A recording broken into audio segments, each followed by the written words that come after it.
Cela voudrait dire qu'on est, nous, dépositaires du don et que nous pouvons faire ce que nous voulons comme nous voulons. C'est ça. Donc si cette théologie était juste, on devrait pouvoir rentrer dans un hôpital et décréter guérir tous les malades. Ah oui. Si nous avons cette part de divinité qui nous donne cette autorité-là, alors nous devrions pouvoir le faire. Mais nous ne pouvons pas le faire. Et ceux qui le prêchent ne le font pas non plus. Et c'est ce qui parfois me gêne, et je le dis avec respect, parce que mais ceux qui sont parfois dans cette approche, eh bien, vont nous parler de toutes les guérisons, mais ils ne vont jamais nous parler de tous ceux pour qui ils ont prié qui n'ont pas été guéris. Faut-il croire obligatoirement pour être guéri? Comment Dieu guérit-il? L'onction de guérison, comment opère-t-elle? Dans cette vidéo, recevons plus de lumière afin de savoir comment recevoir sa guérison et le ministère de Jésus quand il guérissait les malades. Et on va commencer avec toi, Christophe, puisque je t'ai demandé de réfléchir sur les guérisons dans le ministère de Jésus. Comment ça s'est passé? Est-ce que c'était, en termes de foi, je pense qu'on a un bon modèle en termes de Jésus, mais comment ça s'est passé? D'où venaient les guérisons? Quels ont été les éléments déclencheurs? Oui, en tout cas, je me suis référé bien sûr aux 4 évangiles pour voir la vie de Jésus et puis de voir comment il a interagi dans ce domaine-là. Et je me suis rendu compte que dans la vie de Jésus sur la terre, évidemment, on voit beaucoup de guérisons, beaucoup de choses extraordinaires. Et ce qui m'est apparu assez clairement au fil de la lecture, c'est concernant d'abord Jésus, on parle de foi et de guérison. Ben, comme tu l'as dit, Jésus est le modèle parfait de quelqu'un qui s'est confié pleinement dans le Père, même s'il était parfaitement Dieu et parfaitement homme. Et il a choisi de se soumettre, en tout cas de vivre dans cette dépendance du Père. Donc il y a une foi qui est parfaite. Et je me suis attaché à la perspective de la guérison d'un point de vue de Jésus, perspective de la guérison par rapport aux malades, et la perspective de la guérison par rapport à l'entourage de ceux et celles qui étaient malades. Ouais. Et ce que l'on peut voir globalement, synthétiquement, on peut dire que quand Jésus est sur la terre, il a nettement la capacité de guérir. On voit par exemple des versets qui sont assez clairs sur le sujet. Par exemple, dans Matthieu 4, 23, il est dit qu'il parcourait la Galilée, il prêche la bonne nouvelle du royaume et il guérit toutes les maladies et toutes les infirmités. Il y a un autre verset qui dit dans Matthieu 12, 14, il y a une grande foule qui le suit et il est dit qu'il guérit tous les malades. Donc on voit la puissance surnaturelle qui dépasse les limites humaines de la part de Jésus. Donc il y a une capacité, on pourrait dire. Et puis, je me suis rendu compte que certainement comme vous, quand on lit la parole également, il a aussi non seulement la capacité, mais il a la volonté de guérir. On voit par exemple dans Matthieu 14, vous savez, c'est l'épisode où avec ses disciples, il prend la barque, il va de l'autre côté de la rive, et puis normalement c'était un temps de vacances. Et à ce moment-là, il voit une foule qui arrive, donc c'était pas du tout à son programme, c'était pas les grandes vacances, mais c'était un temps de repos. Et à ce moment-là, il voit la foule qui arrive. Et la Bible nous dit qu'il est ému de compassion. Dans le grec, il est remué dans ses entrailles. Les entrailles, le siège de l'amour. Et dans l'équivalent hébreu, c'est il brûle intérieurement de pitié, de tendresse, de compassion pour les personnes. Et donc, on voit que non seulement il a la capacité, mais il a également la volonté, il a le cœur. Ça, j'ai trouvé que c'était encourageant. Ouais. Et puis, aussi derrière, on peut se dire, mais quel est le sens aussi de ces miracles, de ces guérisons? Il y a aussi une intentionnalité derrière la guérison par rapport lorsqu'on lit l'Évangile. On voit cela par exemple, quelle est l'intentionnalité de Jésus? Il va orienter vers le Père. On voit par exemple dans Matthieu 15, verset 30, toujours pareil, les foules s'approchent, Évidemment, il y a une soif, il y a un désir d'être touché d'une manière surnaturelle. Il est parlé de boiteux, d'aveugles, etc. La foule était dans l'admiration de voir les muets parler, les estropiés étaient guéris, les boiteux marchaient et les aveugles voyaient. Et il est dit dans Matthieu 15 au verset 31, elles vont glorifier Dieu. Elles vont glorifier le Dieu d'Israël. Et plus explicitement, dans l'évangile de Jean, on se rend compte que tous les miracles, et notamment les miracles de guérison, Jean va utiliser le mot Siméon qui signifie signe, poteau indicateur. Ça veut dire que derrière cette capacité, cette volonté, il y a aussi cette intentionnalité de tourner l'attention vers quelque chose de plus grand. Déjà, c'est grand d'être guéri. Le miracle est extraordinaire. Mais derrière cela, il y a un plan, je dirais, il y a un plan éternel.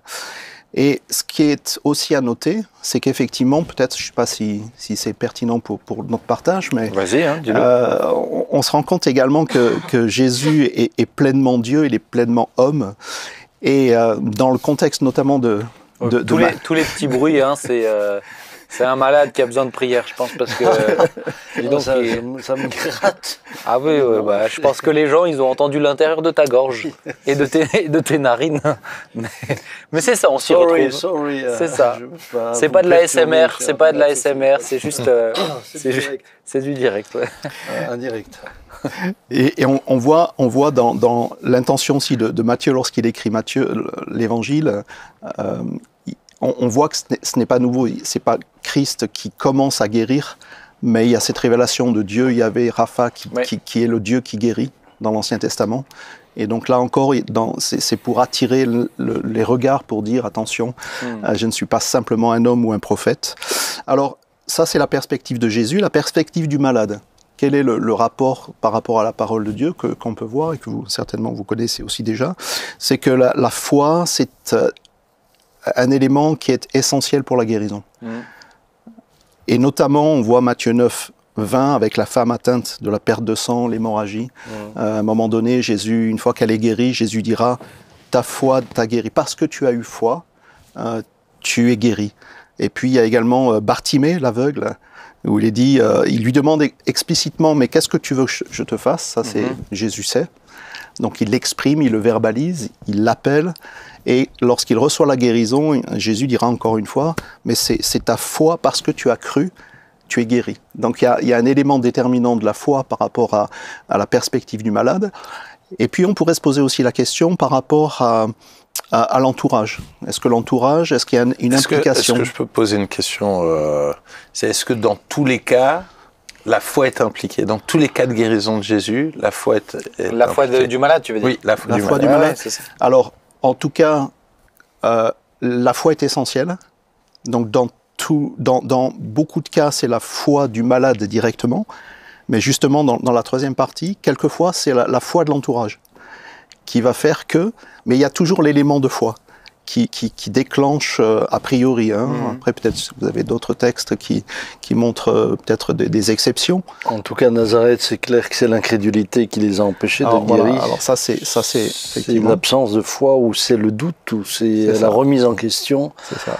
C'est ça. Il y a un élément essentiel. On voit par exemple dans l'entourage, effectivement, on voit que par exemple l'attitude de ceux qui vont être des proches, des amis, des voisins, il peut y avoir un impact positif, ou il peut y avoir effectivement un impact négatif, qui est toujours lié à cette foi. La foi, c'est cette conviction profonde de se confier dans le Christ, dans les ressources de Dieu, et cette détermination quelque part.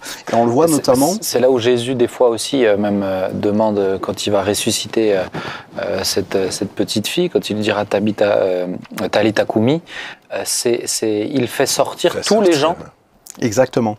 Avant de pouvoir commencer à faire le miracle. Exactement. Ça, c'est l'aspect négatif. On l'a effectivement, notamment, c'est dans Luc 8, 41, où il y a l'équivalent dans Matthieu 9, où effectivement, il y a aussi l'exemple de la guérison de la fille de Jairus, de la chef de la synagogue. À un moment donné, Jésus arrive, et il y a son père qui demande donc la foi de l'entourage de la famille qui demande la guérison en faveur de la fille. Il y a entre-temps, la femme a la perte de sang, donc il est retardé. Entre-temps, la fille décède, et quand Jésus arrive, effectivement, il voit les danseurs, il voit tous ceux qui se moquent, en fait. À un moment donné, il fait sortir ceux qui ne croient pas, et il garde ceux qui ont, quelque part, qui ont la foi, et le miracle arrive. Donc ça, c'est l'aspect un peu... Mais est-ce que ça signifie que là, dans ce cadre-là, la foi de Jésus n'est pas suffisante pour qu'elle soit guérie? Est-ce que la foi de Jésus face à tous ces gens incrédules n'est pas suffisante? Je suppose que dans la foule face à Lazare, plein de gens ne croyaient pas, vous ne pouvez même pas imaginer ce qui allait se passer. Mais là, la foi de Jésus suffisait. Elle n'a pas suffi, parce que j'ai pensé à ça tout à l'heure. Et en fait, il a quand même demandé qu'on ouvre le tombeau. C'est-à-dire qu'il y a quand même un acte de foi en lui, d'obéissance à sa voix, qui implique, à mon avis, une forme de foi. Il me semble, hein, une forme de foi dans le fait d'ouvrir le tombeau, qui était quand même un acte, après 4 jours, qui demandait de... Ou un acte d'obéissance, parce que c'est quand même un chef religieux, tu vois. Mais l'obéissance, c'est lié à la foi, à mon avis. Ouais, mais moi, ma question, c'est Jésus, quand même. Que ma foi en moi suffise pas, mais c'est Jésus. C'est de se dire, mince, Jésus qui marche sur l'eau, Jésus qui... Et là, en l'occurrence, on a l'impression qu'il doit enlever, dans cet exemple-ci, et puis il y en aurait d'autres, il doit enlever je dirais, tout ce qui parasite l'atmosphère de foi, ou la foi, ou est-ce que c'est ça, ou est-ce que c'est autre chose? Mais je pense qu'il ne faut pas oublier que Jésus reste dans son rôle de pédagogue, constamment. Même lorsqu'il est dans une situation comme celle-là, il enseigne les disciples. Il les enseigne parfois oralement, il les enseigne par sa manière de faire, en leur montrant que l'incrédulité peut devenir un obstacle. Et par sa manière d'agir, indirectement, il enseigne ses disciples qui sont avec lui. Moi, la question qui me préoccupe peut-être aussi par rapport à ce qu'on entend dire, alors je ne sais pas si c'est maintenant ou plus tard, dis-le et je t'arrête. Puisque je ne veux pas perturber le responsable de ces échanges. La saison 6 va être grandiose, je vous le dis. Si en saison 6, il ne veut pas perturber la préparation. J'ai deux questions. J'ai deux questions. C'est est-ce que on parle de la foi? Est-ce que la foi oblige le miracle? Ça, c'est ton sujet à toi tout à l'heure. Hein. La juste posture de la foi face à la maladie. Oui, alors je vais le garder pour moi. Donc tu t'auto-poses des questions. Tu as vraiment besoin de l'audit. Je m'auto-pose les En tout cas, on voit que la préparation, il est prêt pour son... Il ne savait même pas que c'était lui qui devait en parler. Tout est prêt. Everything is ready. Hein. Moi, c'est plus déjà dans le ministère de Jésus. Parce que chez le ministère de Jésus, c'est marquant de se dire, peut-être une des guérisons qui me marque le plus, c'est la femme à la perte de sang.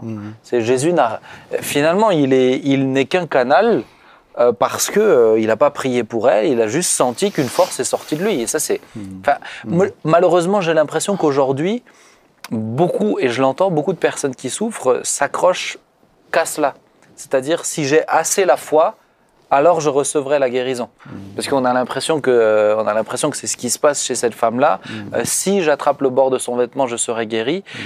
Est-ce que dans ce cadre-là, ma foi peut être suffisamment grande pour qu'aucune intervention autre que cette foi-là, que je fasse quelque chose de foi, provoque la guérison? Moi, je pense que par rapport au texte qu'on a lu par rapport à Jésus, qui a non seulement la capacité, la volonté et l'intentionnalité, je pense aussi qu'il y a un élément très très important par rapport à Jésus qui est Dieu, c'est sa souveraineté. Ça veut dire qu'il a le droit de faire ce qu'il veut, d'exaucer ou de ne pas exaucer. Et on voit, à un moment donné, par exemple, le lépreux dit « Mais si tu le veux, tu peux me rendre pur. Et il dira « Je le veux ». Il y a une volonté de Dieu, et après il y a aussi cette question de cet homme dont le fils est sourd et muet, et à un moment donné il dit si tu peux. Il questionne la capacité et l'autre questionne la volonté. Moi je crois Dieu n'est obligé de rien faire. Mais là, il a rien fait pour cette femme, tu vois. Ouais. Enfin, il a rien fait, je veux dire, de manière... La guérison est venue de manière intentionnelle. C'est ça, je veux dire, il a rien fait de manière volontaire, intentionnelle. Ouais. C'est passé par lui quand même, c'est sorti de lui, C'est cette lui, force qui l'a guéri. Ouais. Mais elle-même a été dans une foi déterminante en même temps. Elle a dit, mais si seulement, c'est un peu elle est désespérée et en même temps de cette conviction de dire, je vais toucher le bord de ce vêtement. Mais c'est sûr que si on touche par la foi, quelque chose se déclenche chez le Seigneur. Si quelqu'un m'a touché. Quelqu'un m'a touché. Mais quelqu'un m'a touché autrement que tous les autres. Mais La différence dans ce quelqu'un m'a touché, c'est que cette femme l'a touché avec cette foi qui déclenche le miracle. Mais est-ce que ça signifie que... Que nous avons la clé.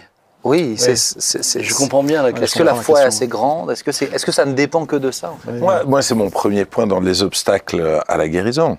C'est qu'effectivement, est-ce que Dieu veut toujours guérir?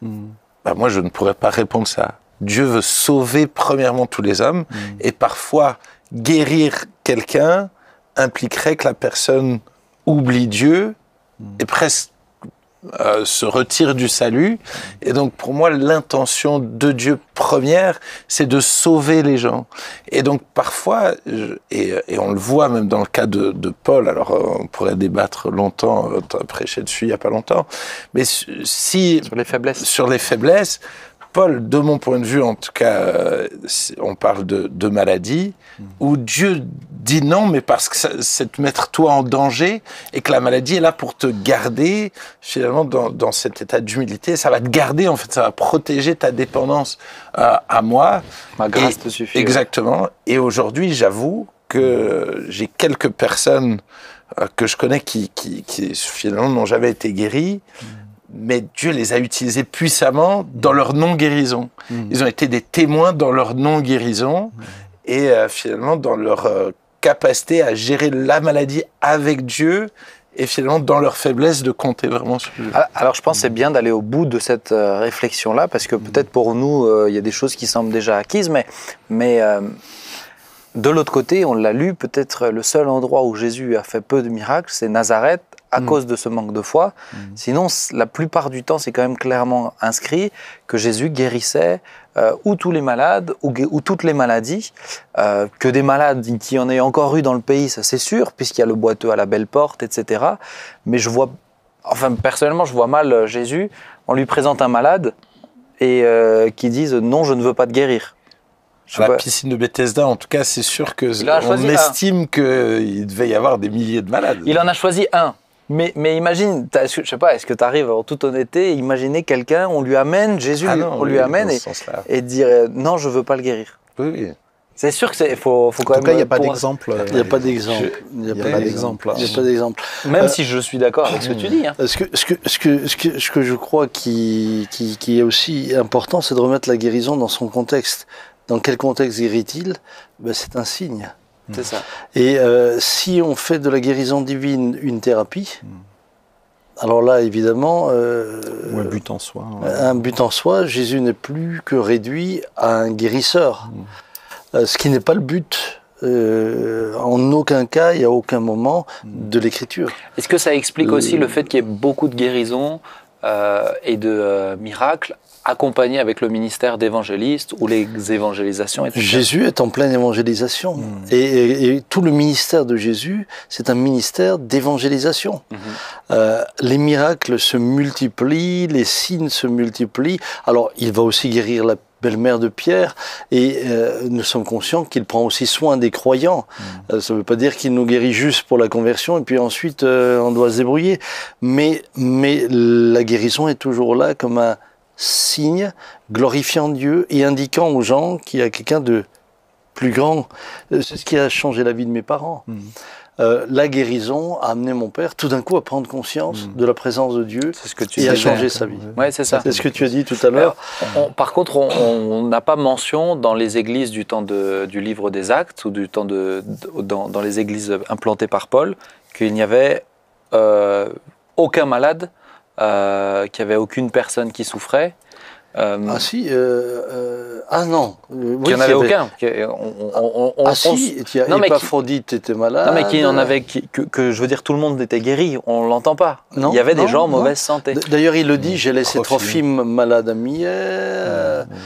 Donc, dans le cadre de la vie ecclésiale, c'est ça que je veux dire. Il loue Dieu de ne pas lui avoir repris un de ses collaborateurs, je crois que c'est Épaphrodite. De peur de rajouter peine pour sur ne peine. pas lui rajouter, eh bien... épreuve sur épreuve. Épreuve sur épreuve. Donc, ça montre que l'apôtre Paul était aussi prêt à voir ce proche collaborateur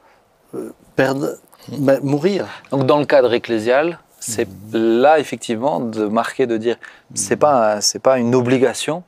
C'est pas une obligation que toutes les personnes soient guéries.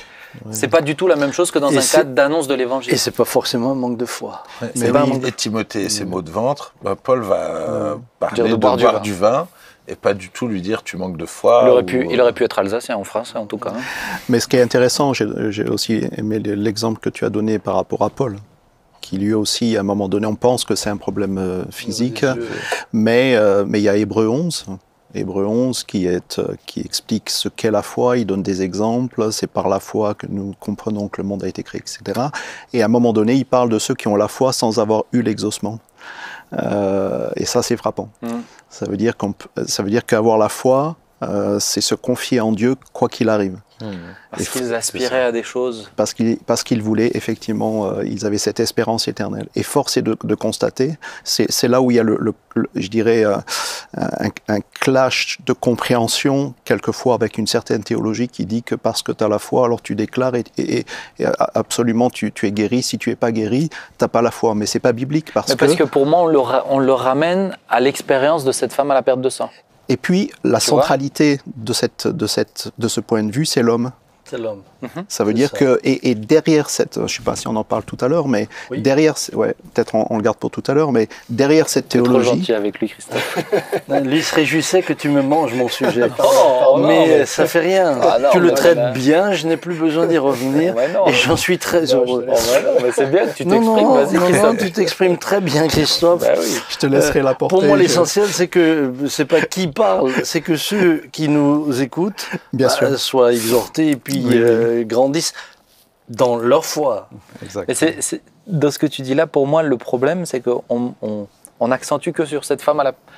On n'en parle pas tout le temps, mais c'est cette méthode-là, en fait. Si j'ai assez la foi, si je le déclare assez, si j'arrive à toucher, à faire quelque chose qui vient de ma propre force, de ma propre initiative, alors je serai guéri. C'est là où, particulièrement dans le ministère de Jésus, pour rester dans ton point, pour moi, c'est marquant, parce que c'est une des rares, en fait, où on le voit de cette manière-là. Et puis la Bible nous dit clairement qu'il est l'auteur de la foi. Je veux dire, la foi vient de ce qu'on entend vient de la parole de Dieu. C'est-à-dire que c'est lui seul qui peut nous donner la grâce d'avoir la foi.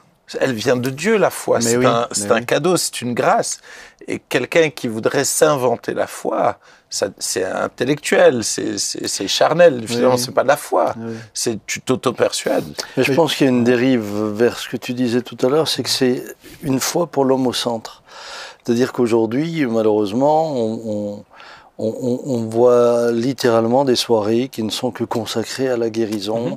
Et puis, on va vous apprendre comment vous pouvez guérir, comment faut-il prier pour être guéri, etc., etc. Tout tourne autour de la guérison, alors que le message central est de Christ et des apôtres. Regardez voir, ils prêchent jamais la guérison. Ils prêchent la repentance. C'est un signe qui accompagne. Ils prêchent la repentance, ils mettent Dieu au centre, etc. Et ensuite, c'est un signe. Alors qu'aujourd'hui, on a fait du signe le centre. C'est mon ami Reinhard Bonnke qui me disait à l'époque, il disait, on traitait de ce sujet-là, et lui, il avait vu des milliers de guérisons, et des guérisons spectaculaires. Il me dit, mais on n'est pas un club de guérison. Il dit, nous, on est là pour annoncer Christ crucifié et ressuscité. On est là pour annoncer quelque chose de plus grand que la guérison. C'est la vie éternelle. Et on ne peut pas réduire l'évangile juste à de la guérison. Et laisser penser que le chemin pour y arriver, c'est la foi. Parce que, à quelque part, eh bien, on défigure le message de l'évangile. Et on se trompe de priorité. Même si, et je le dis avec beaucoup de respect, pour tous les malades qui aspire à la guérison, en particulier quand vous souffrez longtemps. Ça, c'est quelque chose de tellement légitime et de tellement compréhensible que je le dis vraiment avec beaucoup de respect, mais il n'empêche que le centre, c'est le salut. Encore une fois, cette femme-là qui pour moi c'est le marqueur dans le ministère de Jésus, c'est elle qui est venue s'emparer de sa guérison d'une certaine. Je vais le formuler. Alors, je vais le formuler comme ça. D'autres ont touché le bord de son vêtement et ont été guéris. C'est pas le seul cas bibliquement parlant. En tout cas, là, on voit. Mais c'est plus. On voit de manière. C'est le plus remarquable. On voit de manière claire que c'est sa démarche à elle, et qu'aujourd'hui on enferme dans cette réflexion-là. Maintenant, pour quelle raison sa démarche à elle ça a fonctionné? Est-ce qu'on peut l'expliquer? Ou est-ce qu'on peut juste dire c'est la volonté de Dieu ou est-ce que, quelle est votre lecture de ça? Peut-être que par rapport au texte dont tu parles, Matthieu 9, 20, ce que je trouve intéressant dans une version, il est dit Jésus se retourne en la voyant, prends courage ma fille. Dans nos versions, la plupart, c'est ta foi t'a guéri. Ça veut dire ta foi t'a guéri, c'est toi. C'est ton initiative, c'est parce que... Alors, effectivement, il y a une initiative, mais il y a une autre version qui dit « parce que tu as eu foi en moi ». Et cette femme fut guérie alors même. Il y a quelque part, en même temps, ma lecture, c'est de dire Dieu finalement qui est le Père, qui est omniscient, il sait tout, il connaît tout. Même si Jésus n'a pas vu ce qui s'est passé, en même temps, dans son action, dans son acte, véritablement, c'est Dieu qui a guéri et il a choisi de le faire. Même si... il a choisi que cette force parte de Jésus. Exactement. C'est pas un hasard, c'est pas contre la volonté de Jésus. En fait. Et elle a eu une révélation de qui il était. Donc finalement, c'est qui il était qui a produit la foi finalement en elle. Et puis qui dit, et le texte, si je ne me trompe pas, mais dit aussi qu'elle est sauvée. Hein. Et ta foi oui, t'a alors sauvé ta foi t'a aussi. sauvé ou ta foi t'a guéri, ouais, c'est ça. Et quand il y a une force sortie de lui, c'est l'Esprit de Dieu qui s'est simplement mis à agir. Hein. Donc c'est l'ordre de la volonté divine à ce Ouais, moment-là. complètement.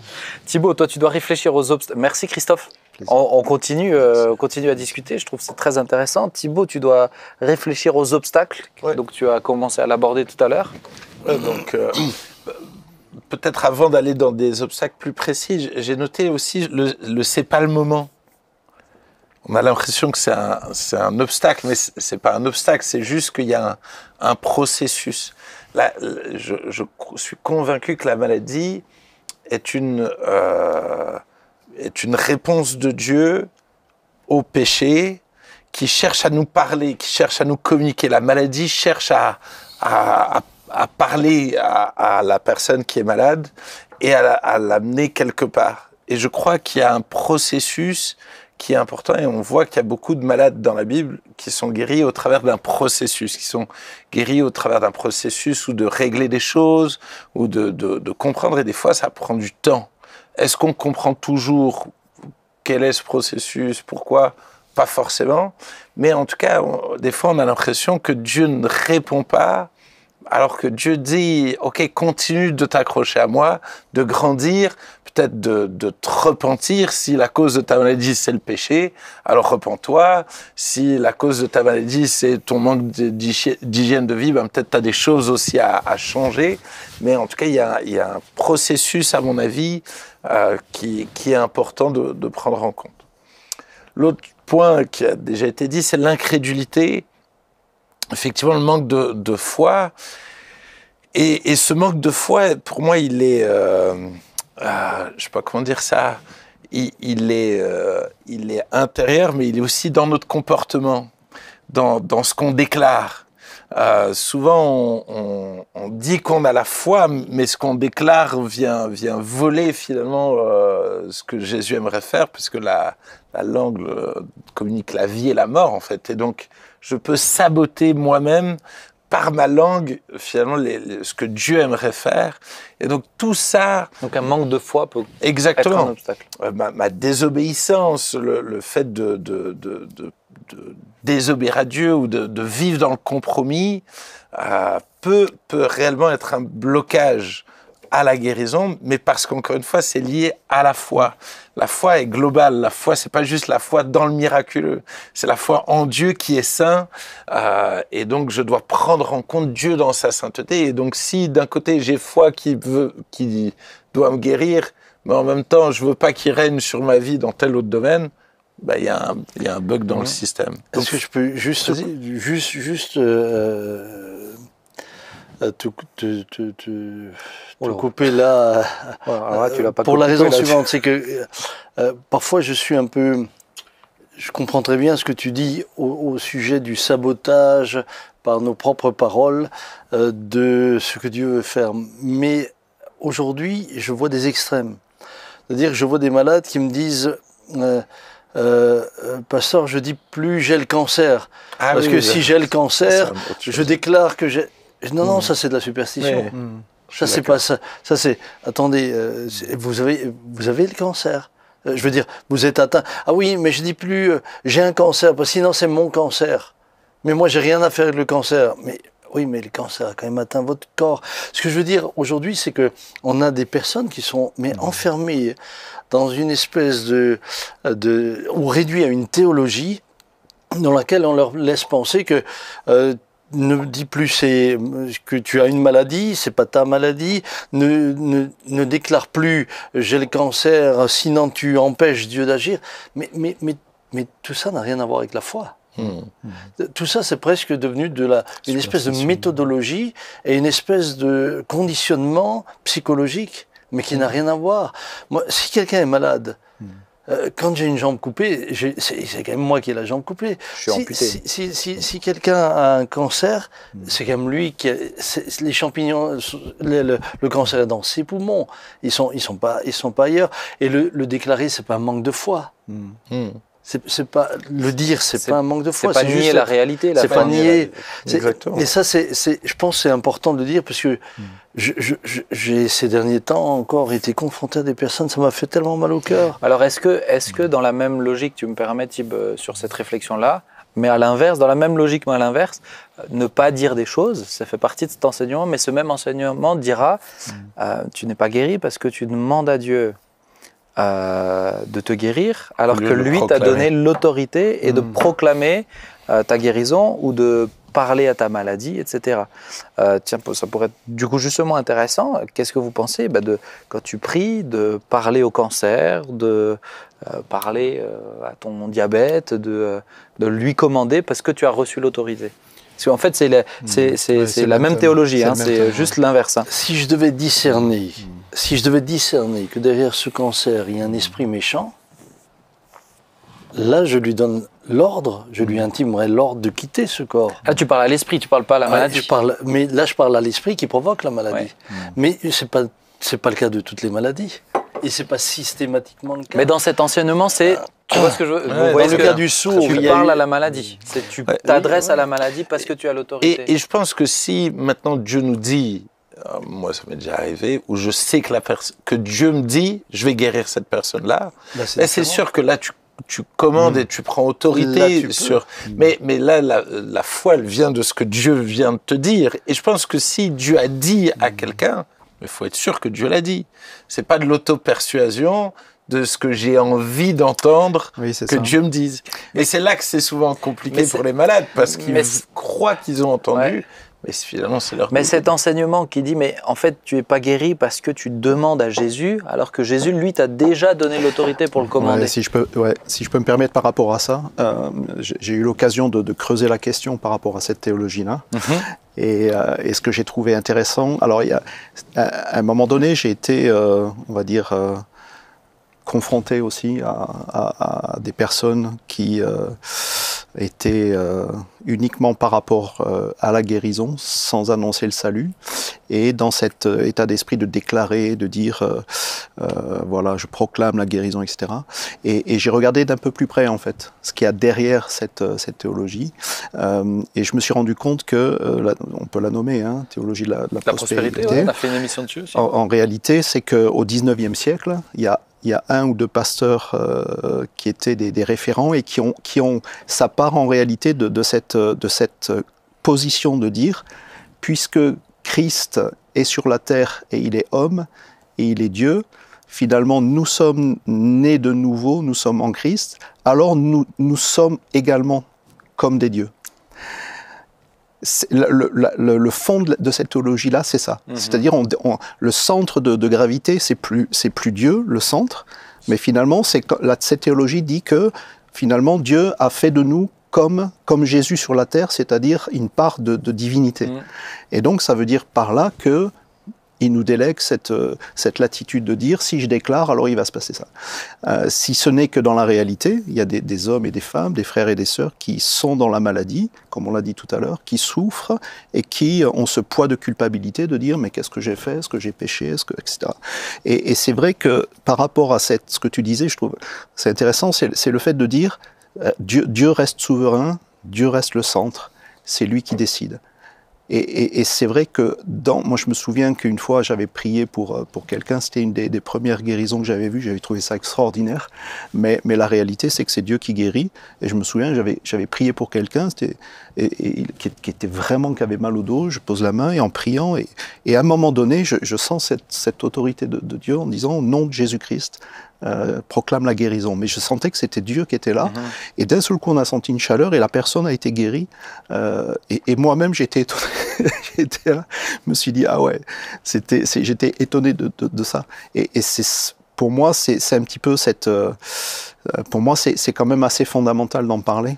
Ouais. Parce que sinon, ça crée des frustrations. Donc vous encouragez pas forcément de manière automatique, de plus juste prier pour que Dieu guérisse, mais prier commander à la maladie de partir, etc. De manière, je parle systématique, parce que c'est un enseignement quand même. Ben, si tu sais que Dieu veut guérir, tu peux commander, mais sinon tu demandes à Dieu. Enfin, pour moi, c'est... Mais quand tu pries pour un malade, tu pries pas... Quand tu pries, toi, t'as un malade qui vient, tu dis, Seigneur, si tu veux le guérir, guéris-le, c'est ça? Toi, je me prie pour moi, donc... je sais pas. Je pense que moi, je prie pour qu'il soit guéri. Moi, je dis, Seigneur, tu as dit, ils imposeront les mains aux malades et les malades guériront. Moi, je fais ce qui est ma part et le reste, c'est toi qui le reste, il est souverain. Mais tu commandes pas la maladie. C'est à moins que je reçoive sauf si tu as une révélation. Vraiment une révélation. Sinon, cela voudrait dire qu'on est, nous, dépositaire du don et que nous pouvons faire ce que nous voulons comme nous voulons. C'est ça. Donc si cette théologie était juste, on devrait pouvoir rentrer dans un hôpital et décréter guérir tous les malades. Ah oui. Si nous avons cette part de divinité qui nous donne cette autorité-là, alors nous devrions pouvoir le faire. Mais nous ne pouvons pas le faire. Et ceux qui le prêchent ne le font pas non plus. Et c'est ce qui parfois me gêne. Et je le dis avec respect, parce que mais ceux qui sont parfois dans cette approche, eh bien, vont nous parler de toutes les guérisons, mais vont jamais nous parler de tous ceux pour qui ils ont prié qui n'ont pas été guéris. Et je trouve que là, il y a parfois un manque de transparence. Et ils disent que c'est pour encourager la foi. Et j'ai été confronté, moi, à un ami, il est maintenant près du Seigneur, donc je peux en parler sans le citer librement, mais un jour, je lui dis, et de ce quoi il n'était pas pasteur, c'était un évangéliste, donc il allait d'église en église, de conférence en conférence. Et je lui fais la remarque, mais est-ce que chaque fois tout le monde est guéri? Il dit non. Je dis, pourquoi tu ne le dis pas? Il dit, mais pour ne pas décourager la foi des gens. Je dis, mais c'est pas juste. Mais pour le pasteur, lui qui reste après ton passage, lui il doit gérer les gens qui t'ont entendu dire que tout le monde va être guéri. Mais lui, il reste avec les malades. Lui, il reste avec les familles dont le défunt dont la personne pour qui ils ont prié est décédée. Lui, il reste. Toi, tu circules. Tu vas d'une réunion à une autre. Tu as 3 guérisons, tu vas les faire témoigner. Mais les autres, là, qui souffrent, qui sont sincères, qui sont venus avec foi à ta réunion, qui sont attendus et qui n'ont pas reçu, le pasteur va rester avec eux. Comment la foi n'est pas un conditionnement psychologique. La foi, c'est autre chose. Moi, peut-être des fois un peu ma peur, c'est qu'on a 2 extrêmes, un peu cette proclamation de foi et l'excès de c'est la souveraineté de Dieu. C'est ça. Je crois qu'on peut progresser dans notre foi et je crois qu'on doit progresser, demander à Dieu la foi. Je veux dire, dans Acte 4, 31, il demande, Seigneur, donne-nous de vivre des signes, des prodiges et des miracles pour annoncer l'Évangile. Donc je crois qu'on doit aspirer à ça. Je crois qu'on doit développer notre foi, qu'on doit grandir dans cette foi-là, mais effectivement pas tomber dans un systématisme ou dans le fait de forcer la main de Dieu. Mais parce que, faut quand même le dire, même s'il y a du déséquilibre dans ce sens-là de la proclamation, mais il y a beaucoup de guérisons. Et dans ceux qui sont dans ce discours de c'est que la souveraineté de Dieu, il y a très peu de guérison. Et moi, je sais que ma prière personnellement, même ici à l'APO, c'est Seigneur, marcher dans cet équilibre-là, c'est délicat comme tu entends tous les discours, mais de dire Seigneur, ce qu'on veut, c'est que tu puisses. Bon, tu grimaces comme ça, tu vois mes cheveux? Mets-les de l'autre côté, là, t'as une couette là. Ah, ça te dérange ma couette. Écoutez, j'espère que vous allez la supporter. Voilà. Laisse-la. Mais, soit toi, mais ce que je voulais dire, c'est ma prière, c'est Seigneur, fais-nous grâce de continuer à voir les signes, les prodiges et les miracles, et que jamais en voulant dénoncer un extrême qui n'est pas juste, eh bien, on perde. Et je trouve on peut très vite tomber en fait dans ce côté. C'est la souveraineté de Dieu, et finalement derrière, tu te rends compte qu'il y a beaucoup d'intellectualisme aussi. Et on intellectualise beaucoup aussi. Parfois de l'incrédulité. Ou l'incrédulité, tout simplement. On cache effectivement notre incrédulité derrière une doctrine. Ça c'est sûr. Mais encore une fois, je pense que ce qu'il faut quand même relever, et ce que moi je relève, c'est que l'extrême guérison toujours, guérison partout, guérison tout le temps, emmène une culpabilité mais terrible. Ouais. J'ai vu beaucoup de souffrances liées à cela. Et je crois qu'on peut être vraiment dans la proclamation. Moi je l'ai vécu tout au long de mon ministère, aussi avec mon père, qui était un homme de foi. Vraiment un homme de foi, mais un homme d'humilité. Il dit, Samy, on ne comprend pas tout et on ne sait pas tout. Et il savait l'accepter. Et ce qui fait qu'on a vu... J'ai vécu avec lui, et puis ensuite dans mon propre ministère, j'ai vécu beaucoup de guérisons. Et puis j'ai vu d'autres situations, qui étaient des situations dans lesquelles, oui, on a prié, puis il est quand même parti. Mais ça ne remettait... Ça n'amenait pas un fardeau sur la famille, puisque la famille avait son cœur attaché à Dieu. Ouais. Thibaut, est-ce qu'il y avait d'autres obstacles que tu voulais aborder? Sinon, on va partir sur la dernière partie. Alors, le fait de ne pas demander. Vous ne recevez pas parce que vous ne demandez pas. Et je pense que là aussi, c'est quelque chose où j'ai envie d'encourager vraiment les gens à continuer de demander. Sauf si Dieu te dit à un moment donné, un peu comme Paul, ok, là c'est non. Et que je pense que... Mais sinon, je crois que... On ne doit pas s'arrêter de prier. Exactement. Non. Je crois que prier, c'est le démarrage de finalement ce qui peut mener à la guérison. J'ai noté aussi le manque de pardon, qui est quand même vraiment un point qui revient souvent comme un blocage de la guérison. C'est le fait de ne pas pardonner. Et ça, on l'a vu beaucoup dans le ministère de Papa Jean, mais honnêtement, c'est quelque chose que les gens ne se rendent pas compte à quel point le manque de pardon est un blocage pour leur prière et face à la guérison. Donc voilà, ça c'était les points de... Alors, je l'avais dit tout à l'heure, j'ai pas peut-être pu insister, mais sur le manque d'obéissance. Si Dieu te demande de faire quelque chose, il faut le faire. Alors là aussi, des fois, on a fait des actes de foi, on en a fait des trucs mystiques, mais d'un autre côté, quand même, Jésus demande souvent aux gens de faire quelque chose. Jésus... va te laver à Siloé. Ouais, souvent... Il implique l'obéissance des gens. Et je crois vraiment que l'obéissance déclenche aussi vraiment beaucoup de la bénédiction de Dieu et donc la guérison. Ça, c'est...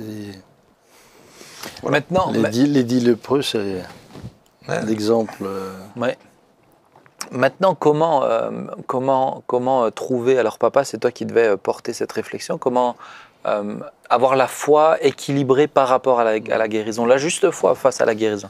Alors, je pense qu'il y a déjà des éléments de réponse qui ont été abordés, apportés tout au long de ce qui a été partagé. Mais tout d'abord, je pense qu'il faut revenir aussi à ce qu'est la foi.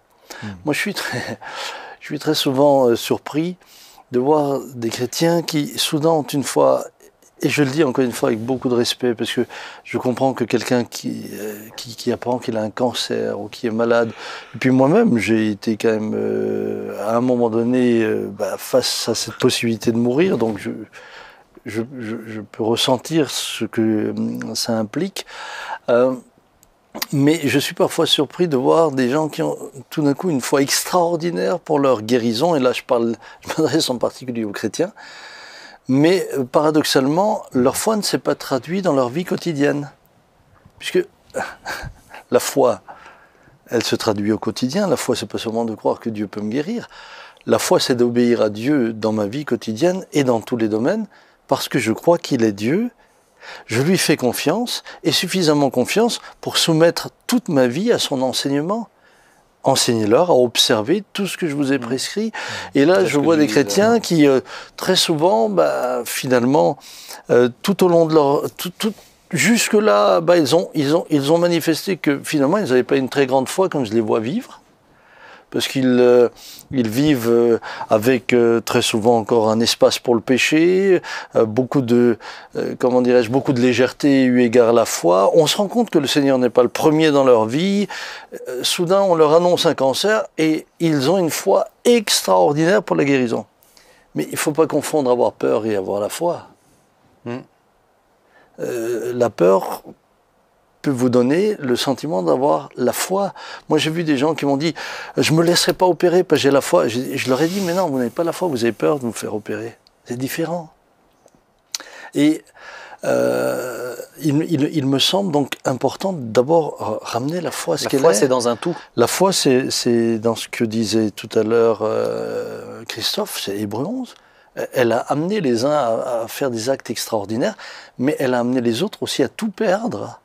Et en fait, ce qui a fait leur force, c'est leur foi. La démonstration de la foi d'Abraham ne s'est pas faite au moment du sacrifice d'Isaac, elle s'est faite plus tôt. Elle s'est faite plus tôt. Et sa circoncision, c'est la marque de sa foi. Mais c'était une marque physique dans sa chair, d'une foi qui était préalable, cette foi qui l'a amené à quitter Ur en Chaldée, cette foi qui l'a amené à suivre un Dieu qu'il ne connaissait pas, lui qui était finalement dans un panthéon de Dieu là où il habitait. Et c'est cette foi-là qui va l'amener, non pas pour obtenir quelque chose, mais simplement parce que Dieu lui dit « quitte tout ». Et va vers le pays que je te montrerai. Et je crois que cette foi qui obtient, entre autres, la guérison, mais pas seulement, cette foi salutaire, est cette foi qui s'attache à Dieu pour Dieu. C'est ça. À Dieu pour Dieu. Alors, moi j'ai vu des malades qui ont été guéris sans avoir la foi. Tout à l'heure, c'était la question. Ils entendent l'évangile, et c'est la grâce de Dieu qui les touche.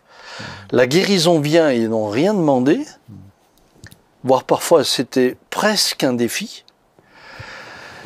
Et la guérison devient le signe pour eux qui leur révèle Dieu. Je me souviens toujours de Jokel. Jokel, qui est notre pasteur principal maintenant dans les églises Philadelphie au Sénégal. Il dit à Dieu, si ce que cet homme dit est vrai, les paroles de connaissance que j'avais, eh bien montre-le-moi. Et il est allé spécialement chercher un de ses amis qui était malade, en disant, si c'est vraiment toi, alors qu'il parle pour mon copain et qu'il soit guéri. Mais ça, il l'a amené sans que moi je le sache. Dieu le savait. Et Dieu va faire le miracle. C'était plus de l'incrédulité chez Jokel. C'était justement parce qu'il avait du mal à croire. Et je crois que parfois Dieu permet, eh bien, un miracle, mais parce qu'il veut sauver la personne. C'est dans l'annonce de l'Évangile. Dans l'annonce de l'Évangile. Il veut sauver la personne. Ceci dit, on ne peut pas faire de cela la règle. Non. Et là où je souhaite vraiment inviter nos frères et sœurs, c'est, pour moi, la foi va jusqu'au stade, alors je sais que je vais un peu déranger avec ça, mais jusqu'au stade où je peux accepter aussi de mourir. Lorsque j'étais à l'hôpital, je vous le dis avec une certaine émotion, mais en même temps beaucoup d'humilité, je disais au Seigneur, mais Seigneur, si c'est mon temps, si mon temps est rempli, moi je ne suis pas préoccupé par le fait de savoir que je n'ai que 55 ans, que j'ai encore des enfants, des petits-enfants, et que moi c'est est-ce que mon temps, je l'ai rempli? Est-ce que j'ai fait tout ce que tu voulais? Si mon programme à tes yeux est fini, moi j'ai aucun intérêt à rester. Je ne veux pas rester. Oui, oui. Tu peux me reprendre. Mais parce Un que texte- ta foi, elle est liée aussi à l'espérance de la vie éternelle. Elle est surtout liée. La foi, elle mais est toujours active. mais elle est surtout liée à Dieu À la volonté. et à la volonté de Dieu. Je prends l'exemple d'Ézéchias. Le prophète lui annonce que Dieu va le reprendre.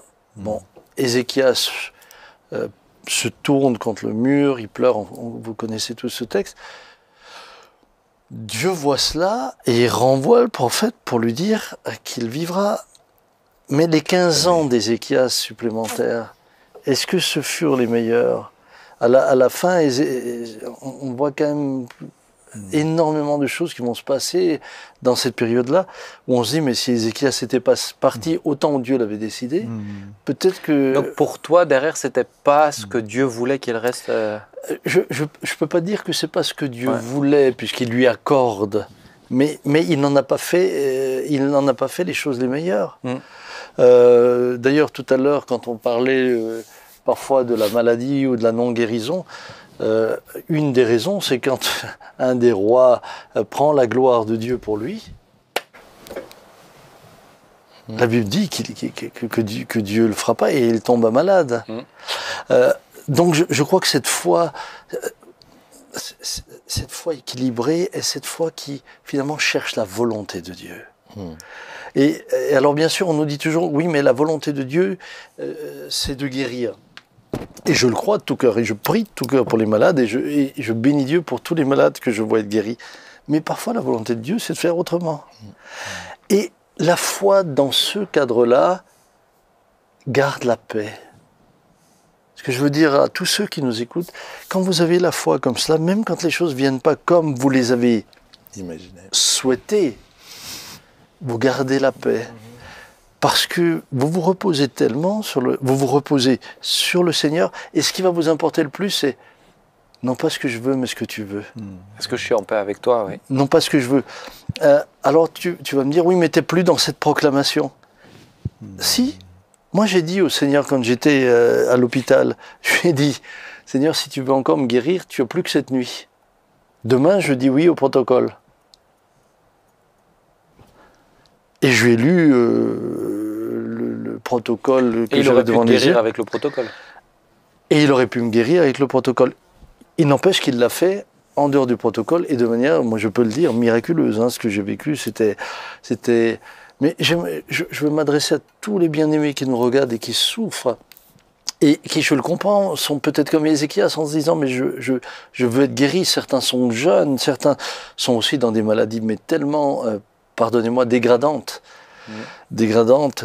que je ne peux que les comprendre et je ne peux que, comme chacun d'entre nous, qu'avoir de la compassion, mais en même temps leur dire, reposez-vous dans cette foi qui fait confiance à Dieu, qui vous permet, oui, de lui demander, mais en même temps, ne pas avoir le sentiment que c'est vous qui devez vous battre pour lui arracher quelque chose. C'est ça. Il est un père. Et à la fin, tous les croyants sont guéris. Au ciel. À un moment ou un autre. C'est-à-dire, si c'est pas sur la terre, le jour de ta mort, tu as un nouveau corps. Je veux dire, il n'y a plus de souffrance, plus de maladie. Et c'est pour ça que la clé, elle est vraiment dans le fait de naître de nouveau et de donner sa vie à Jésus. Parce que par contre, le gars bien portant sur la terre, qui ne se réconcilie pas avec Dieu, lui, il sera dans des souffrances éternelles. Je veux dire, finalement, c'est ça. Et ceux qui ont été... l'espérance de la vie éternelle. Et ceux qui ont été guéris et qui ne sont venus que pour la guérison et qui ont continué ensuite loin du Seigneur, c'est même un jugement pour eux. C'est un jugement. Moi, je bénis le Seigneur pour le réveil que ça a engendré dans la personne de mes parents. Parce qu'ils auraient très bien pu dire, merci, elle est guérie, on continue notre vie. Et il y en a énormément. Et il y en a, si on devait avoir toutes les personnes qui ont été guéries dans ce lieu, mais on n'aurait plus assez de choses. Prenez la proportion des lépreux. Sur 10, il y en a un. Eh bien, moi, j'ai parfois le sentiment que la proportion, on n'est pas loin de ça. Je me souviendrai toujours de ces journalistes qui sont venus dans l'église, ici, et de manière miraculeuse, Dieu les a interpellés au travers d'une parole de connaissance. Et quand je leur ai demandé le lendemain comment ça se fait qu'ils sont venus, ils m'ont dit, mais nous étions dans le quartier, nous faisions notre reportage, nous avons croisé une dame, puisqu'il faisait empreinte d'une ville, qui nous a dit, bah tiens, cette église là-bas, vous devriez y aller, parce que moi j'étais malade, j'y suis allé, j'étais guéri, maintenant ça va bien, mais vous devriez aller voir. C'est comme ça qu'ils sont venus. C'est comme ça qu'on est dans le bouquin d'ailleurs, empreinte d'une ville. Mais elle a continué son chemin.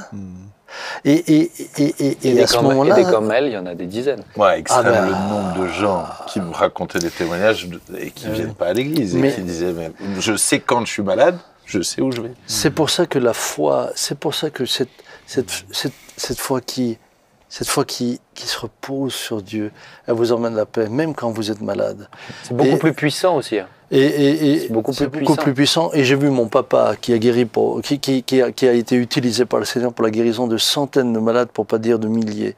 Mais j'ai vu papa, quand lui était malade, toujours être dans la paix. Et là où il m'a le plus, là où il m'a, parce qu'on parle de paix équilibrée, on parle de foi équilibrée. Il faut aussi comprendre que la foi s'appuie toujours sur la parole de Dieu. C'est-à-dire, vous ne pouvez pas décréter les choses si Dieu ne vous les a pas dites. Alors vous allez me dire, oui, mais elles sont écrites. Mais tant que la parole n'est pas devenue un réma, tu ne peux pas l'utiliser comme un livre de magie. Si un verset devient un réma, c'est-à-dire une parole de Dieu pour toi dans ce moment-là, là tu peux t'appuyer dessus dur comme fer, et les choses vont se réaliser. Mais papa était un homme... moi, je l'ai vu lorsque ma maman, je vous donne ce témoignage, parce c'est très significatif. Ma maman a fait 3 attaques cérébrales. Et elle en était arrivée à ne plus pouvoir parler, à ne plus pouvoir cuisiner, à ne plus pouvoir... parler. Ouais. Non, mais parler, c'était terrible. Et puis, elle pouvait même plus cuisiner un œuf. Ma mère, qui était une excellente cuisinière. Alors, je ne vous parle pas de compter tout ça, vous pouvez oublier. Bien. Et alors, constamment en train de pleurer. Et je me souviendrai toute ma vie. Je voyais mon père, je lui disais, comment va maman? Elle va pas bien, Samy. Faut prier pour elle, elle va pas bien. Mais voilà, faut prier pour elle, elle va pas bien. C'est comme ça, faut prier. Mais il m'a pas dit, écoute, il va se passer rien. Ça a duré environ 2 mois. Et chaque fois que je le voyais, et ma mère n'était pas bien, hein. Et chaque fois que je voyais mon père, c'est la même chose. Oh, Samy, non. J'ai même l'impression que ça va moins bien là, aujourd'hui. Donc, il était réaliste. Il ne disait pas la maladie n'existe pas, je ne la proclame pas. Non. Et un jour, je le vois et je lui dis, papa, comment va maman? Il dit, écoute, elle va pas bien, mais le Seigneur m'a dit qu'il va la guérir. Pour moi, c'est bon. Mais pendant ce temps, elle continuait. Mais là, j'ai vu le changement chez lui. À ce moment-là, il était indéboulonnable. Hein. Ah bah, il était indéboulonnable. Moi, j'ai vu le changement chez lui, pas chez elle, chez lui. Mais au bout d'un laps de temps, hein, là, Dieu lui avait parlé, c'était fini. Mais elle n'a pas été guérie instantanément. Mais non. Et puis ça durait encore un temps. Et je lui disais, comment elle va? Il dit, elle va pas bien, mais le Seigneur m'a dit qu'il va la guérir. Elle va pas bien, mais le Seigneur m'a dit qu'elle va la guérir. Mais là, il était indéboulonnable. Hein. Un matin, je crois que c'était un vendredi matin, elle se remet à parler, normalement. Excellent. Elle se remet rapidement à tricoter, à pouvoir cuisiner. Mais ça et âgée, elle était très âgée à ce moment-là. C'est ça aussi elle avait déjà 87, 88 ans. Et moi, je me disais, quand papa a commencé à me dire, Samy, il m'a dit qu'il va la guérir, c'est bon. Moi, je me suis dit, ça y est, il s'auto-persuade maintenant. Tu vois, pourtant avec tout ce que j'ai vécu. Mais j'ai fait la différence entre l'homme de Dieu accablé par la situation de son épouse, qui prie pour elle, mais qui a pas de révélation, et l'homme de Dieu qui reçoit la révélation, pour lui, c'était fait. Mais il proclame, c'est sur ta parole, je jetterai le filet. Je jette pas le filet comme ça de mon propre. C'est sur ta parole, je marche sur l'eau. Mais c'est là où je pense, c'est important ce que tu dis par rapport à quand il a eu la révélation. Certains, une fois qu'ils ont eu la révélation, pensent alors ça va être tout de suite. Non. Alors que des fois, en fait, c'est d'abord une foi qui va te permettre de persévérer et de tenir, et viendra le moment. C'est quand il y a la révélation. C'est quand il y a la révélation que tu entres dans cette phase de foi qui proclame. Oui, c'est ça. C'est la conviction. C'est la conviction. Là, tu peux commencer. Des choses qu'on espère. Mais si tu le fais avant, tu es dans l'auto-persuasion. C'est ça. Et moi, je vois aujourd'hui des malades souffrir. Alors, bien sûr qu'ils interprètent tout comme étant une parole de Dieu. Et je le comprends. Et surtout, comprenez-moi bien, bien-aimés, moi, je vous accable pas. De haut. Dans votre souffrance, je peux comprendre. Mais le moindre verset, ça y est, devient un réma. Le frère Intel a dit ça, c'est pour moi. Non, mais c'est extrêmement. Attention. Mais je peux comprendre que ça soit difficile à discerner dans Oui. leur cas. Oui. Je peux comprendre que ça soit. Parce que la grande force de grand-père, c'est qu'elle aille bien ou mal, grand-mère, ou qu'il aille bien ou mal, sa relation avec Dieu était extrêmement forte. Elle ne changeait pas. Donc, Elle ne dépendait pas de ça. Quand tu es dans cette intimité-là, tu sais reconnaître la voix de Dieu. Mais quand tu dois reconnaître la voix de Dieu alors que tu ne l'as pas nourri toutes ces années, c'est beaucoup plus compliqué. Ouais, c'est ça. Sans dire que ceux qui ont du mal à discerner, c'est parce qu'ils nourrissent pas. Je veux pas dire ça non plus, mais je peux comprendre, c'est pas évident. Et quand en plus de ça, tu te nourris d'enseignants, De faux enseignements. qui n'ont pas qui vont parler toujours de guérison, proclamer ceci, qui te vendent presque un produit fini. C'est ça. Non, c'est pas. La foi équilibrée, c'est toujours une foi qui se rappelle que c'est une relation vivante avec Dieu. Ouais. Et pour moi, c'est ce que ça aille bien dans notre vie ou pas bien, notre foi ne doit pas en être affectée. Nous aimons Dieu. Mais tu vois, grand-père, dans les bons et les mauvais jours, je t'aimerai. Grand-père, quand il a eu ses problèmes de cœur, finalement, il a eu des stènes qui ont été posées. Il n'a pas dit, il faut absolument que Dieu me guérisse de mon cœur. Alors là, on avait fait une expérience assez particulière. Quand il devait partir. Puisque moi, on est là le mardi soir, je reçois pour la première fois de ma vie une parole de connaissance pour mon père, qui est au premier rang, et qui allait bien, il était en forme. Et la parole disait, dis-lui que je vais rajouter des années à la durée de sa vie. Et moi, je me suis dit, mais ça sert à quoi, il est en forme. Tu vois, donc à la rigueur, je dirais un petit mot comme ça, en passant tout à l'heure, et le Seigneur me dit, proclame-le publiquement. Je dis, ça sert à quoi? S'il était malade, je comprendrais.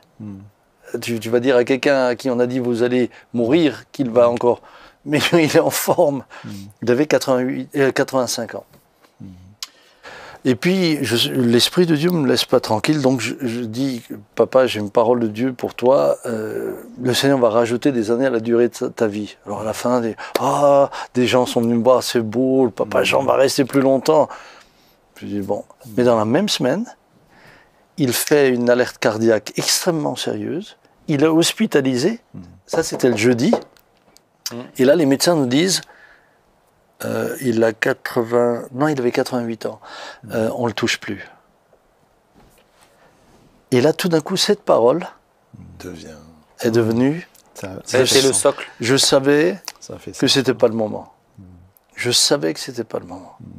Et finalement, ils vont intervenir, ils vont lui remettre encore un ou deux stents et tout. Et Papa Jean va récupérer et va continuer jusqu'à 95 ans. Mais tu vois, par rapport à ça, lui... il a accepté qu'il ait des stènes. Il a accepté que... lui, il n'a pas dit non, Dieu va me guérir totalement, je vais pas avoir de problème cardiaque, j'aurai plus besoin de stènes, etc. Ouais, Dieu utilise la médecine aussi pour... Mais il a toujours été très pragmatique aussi. Mais dans le cadre de cette foi équilibrée, je veux revenir à cela encore une fois.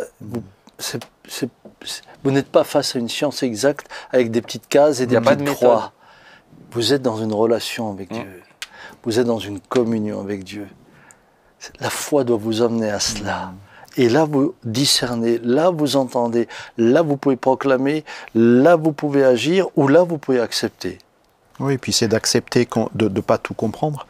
Moi, j'ai fait une expérience aussi particulière aussi avec mon père il y a plusieurs années. Bon, là, il est décédé, mais je me souviens qu'il a eu à un moment donné une hémorragie interne hospitalisé aux urgences. Et je suis aux urgences avec ma mère, en pleine nuit. Je vois les médecins qui arrivent et ils nous annoncent que c'est fini. Et il avait 40, la cinquantaine, ou peut-être un peu plus. Et je me souviens par rapport à ce que tu disais au niveau de l'impulsion, donc humainement c'était fini, et le médecin, et c'était un service qui était très compétent en fait, et à un moment donné le médecin dit bon écoutez, il y a un de nos médecins qui a été se former aux États-Unis, c'est le seul qui soit capable de faire une dérivation, il était aux urgences, il y avait du sang partout, et il dit bon on va tenter, on croise les doigts, et au moment où il dit on croise les doigts, mais spontanément, et je dis, mais c'était pas. Là, j'ai senti que c'était pas intellectuellement. Je lui dis, et nous, on va prier. Mais je faisais pas le fanfaron. C'est sorti comme ça, et je dis, nous, on va prier. Et donc, ils ont attendu avant que je puisse le voir parce qu'il n'était pas présentable. Et à un moment donné, ils l'ont un peu nettoyé. Donc, aux urgences, je vais le voir pour lui dire au revoir. C'est ce que les médecins en fait disaient. Et il y a cette impulsion-là. En même temps, je lui dis des choses qu'on dit aussi en cas si jamais on se voit plus. Et en même temps, je prie pour lui aux urgences, on ressort, et finalement, Dieu lui a donné 8-10 ans de plus, quoi. Mais complètement miraculeux. Mais ce que je veux souligner, c'est par rapport à la foi vient aussi de ce que l'on entend. À ce moment-là, je sens l'impulse. C'est ça. Il y a comme quelque chose qui... Un réma, une conviction. Ouais, c'est ça. Mais c'est... on va arriver sur la fin de l'émission, là, parce qu'on a beaucoup parlé sur ce sujet. Je trouve que c'est extrêmement intéressant et on pourrait faire bien plus d'émissions dessus. Même si, bien sûr, ça fait écho à des souffrances, etc. Peut-être juste une dernière réflexion où j'aimerais votre avis dessus. C'est sûr que, et c'est aussi un des points qui est justifié dans ce genre d'enseignement, qui est un peu exagéré sur la guérison, mais on peut remarquer que Jésus, en tout cas il ne fait pas mention dans sa vie, lui qui était parfaitement sain, qu'il n'est jamais tombé malade. Il n'y a jamais eu de maladie qui l'aurait atteint, en tout cas de ce qu'on lit dans le texte. Alors il y a quand même le moment où avec les grumeaux de sang, quelqu'un qui sue des grumeaux de sang, il est malade. Non, c'est pas une maladie. C'est le stress. Ah ouais, oui, excusez-moi, si je vous vois en train de suer des grumeaux de sang, on va appeler les urgences. Hein. Mais c'est pas une maladie. C'est un dérèglement du corps. Enfin, excusez-moi, si tu suis des grumeaux de sang, vous ne tirez pas à l'hôpital. Mais si tes enfants suent des grumeaux de sang. Non, mais c'est pas une maladie. Non, mais est-ce que une maladie, c'est un corps étranger qui m'attaque. Ça, c'est le résultat physique. C'est de la même manière que quand tu fais du sport, tu transpires. Quand il y a une telle panique physiquement, effectivement, l'angoisse peut créer physiquement des grumeaux de sang. Mais ce que tu veux dire, c'est qu'il est humain et qu'à ce moment-là, excusez-moi, moi, si ma fille elle sue des grumeaux de sang, je suis désolé de vous annoncer que je vais à l'hôpital. Il faut que peut-être que tu te dises que tu l'angoisses beaucoup. Mais on peut pas dire qu'il était malade. C'est pas une maladie. C'est pas une maladie. Pour moi, parce que c'est une maladie, c'est un virus ou un corps étranger, quelque chose qui est en dehors de moi, qui m'impacte et m'affecte. Pour moi, c'est un dérèglement de mon corps. Mon corps réagit différemment que ce qui doit réagir d'habitude. Il y a des études qui ont été faites là-dessus. C'est la réaction à un stress intense. C'est même un terme, je ne sais plus le terme. Oui, c'est un terme. Mais alors peut-être, moi je le pose quand même, avoir votre avis dessus. Jésus qui n'est jamais tombé malade de maladie comme on vient de le dire là, où il n'y avait pas de diabète, ou tout ça. Est-ce que c'est juste parce que lui n'a jamais péché? En même temps, quand nous on donne notre vie au Seigneur, la Bible dit aussi que nos péchés sont effacés. Voilà, quel est votre point de vue là-dessus? Moi je vais être peut-être simpliste, réducteur, mais jusqu'à 33 ans, j'ai pas été grandement malade moi non plus, tu vois. Je veux dire, j'ai pas eu de maladie. Il avait que 33 ans quand il est 33 ans et demi. Mais t'as eu des fièvres, t'as eu des... Oui, bien sûr, en tant qu'enfant.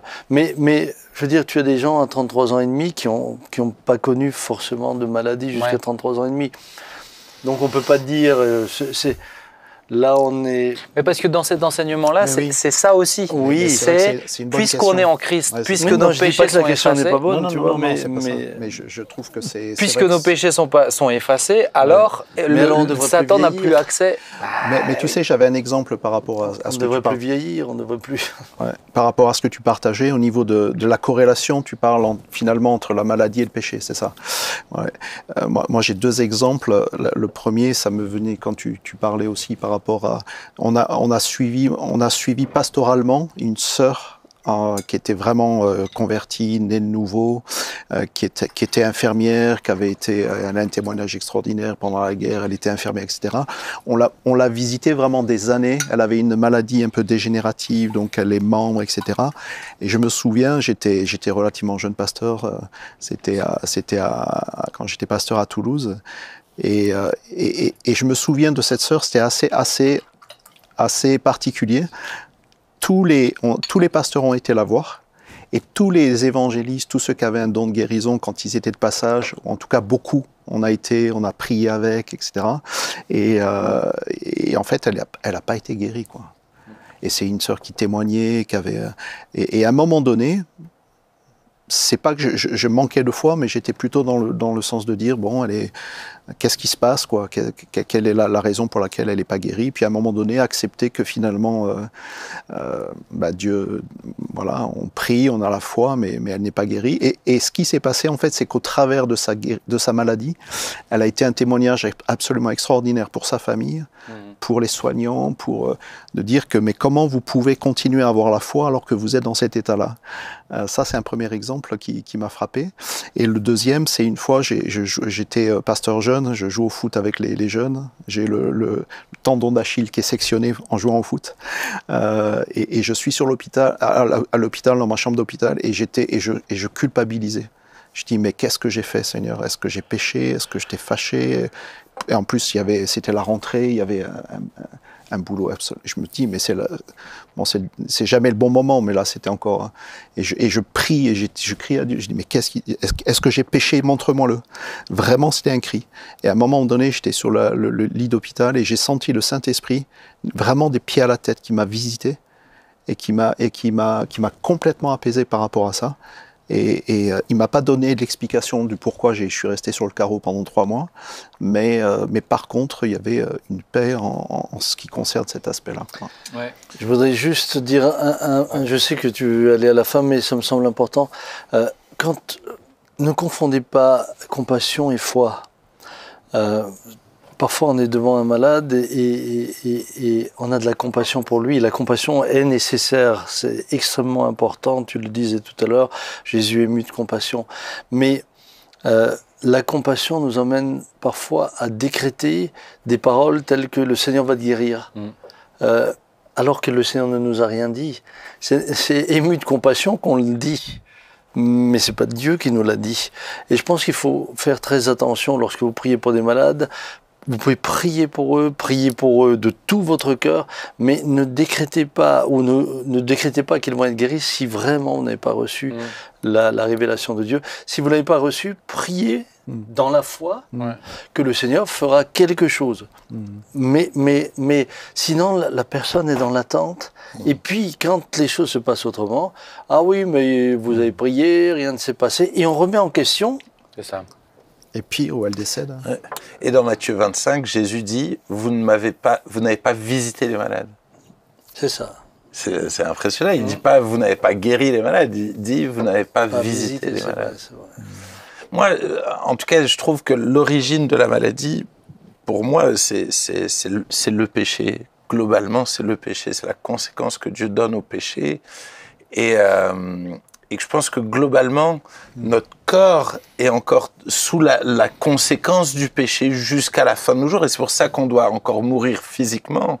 Sinon, on serait éternel même avec nos corps. Mais nos corps, finalement, vont se détruire. Ils sont dans une nature. Exactement.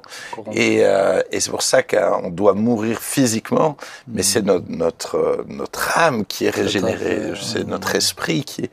Et je pense que ça, c'est important et c'est ce qui fait qu'effectivement, on va vieillir et puis notre corps va se dégrader. C'est ce qui serait la différence avec Jésus alors à ce moment-là. Oui, exactement. Ah, ça, c'est sûr. Parce que alors à ce moment-là, et je suis assez d'accord avec ça, c'est alors on peut tous se remettre tout nus du temps d'Adam et Ève, puisqu'ils n'avaient pas encore, ils avaient cette innocence. Certaines églises existent comme ça, hein, qui le justifient comme ça. On a existé, ouais. Non, qui existent là. Encore maintenant. Ah oui. Ah oui, il y en a une aux États-Unis. Ah bah, je suis content de pas être voilà. parce que alors là, je suis content de pas prêcher là-bas, moi. Bon, pour terminer sur cette petite note un peu plus... Elle nous manquait. Pour terminer sur cette petite note un peu joyeuse, c'est sûr qu'on aborde un sujet qui peut être aussi complexe, où il y a beaucoup d'enseignements qui vont dans divers sens. Je trouve que ce que je viens de poser comme question, ça mériterait même peut-être qu'on s'arrête un peu plus encore pour creuser, mais pourquoi pas refaire une émission dessus. En tout cas, merci à chacun d'entre vous pour cette contribution riche.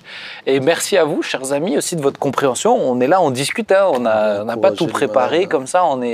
On parle aussi de notre expérience, mais de ce qu'on croit et de ce qu'on vit au quotidien. Moi, ce que je peux que vous encourager, c'est écouter.